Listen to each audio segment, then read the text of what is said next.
હાજી સાહેબ, દારૂ નાશની શું વિગત છે? રાજ્યની અંદર ગુજરાત રાજ્ય નશાબંધી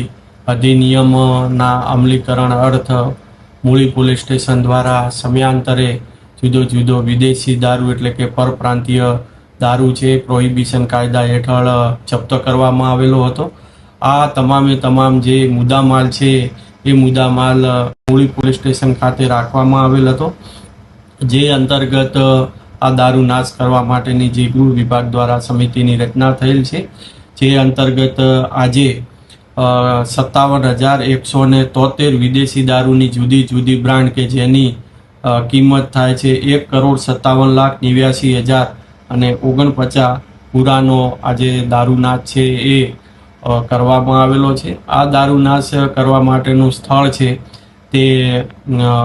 મૂળી તાલુકાના ખાટડી ગામે જે આવેલ સરકારી સર્વે નંબર છે ત્યાં કરવામાં આવેલો છે. આ દારૂનાશ કરવા માટે જે કમિટી છે, કમિટીના તમામ સભ્યો પણ ઉપસ્થિત રહેલા હતા, જેમાં મદદનીશ પોલીસ અધિક્ષક શ્રી સબ ડિવિઝન સુરેન્દ્રનગર, નશાબંધી અને આબોકારીના અધિક્ષક શ્રી, તેમજ મૂળી પોલીસ સ્ટેશનના પોલીસ ઇન્સ્પેક્ટર શ્રી અને તેઓનો સ્ટાફ, સાથે સાથે આ કામગીરીની અંદર મામલાદાર મૂળી અને તેમનો સ્ટાફ તેમજ થાનગઢ અને ચોટીલાનો પણ જે મામલાદાર કચેરીનો સ્ટાફ છે એ પણ ઉપસ્થિત રહેલો હતો અને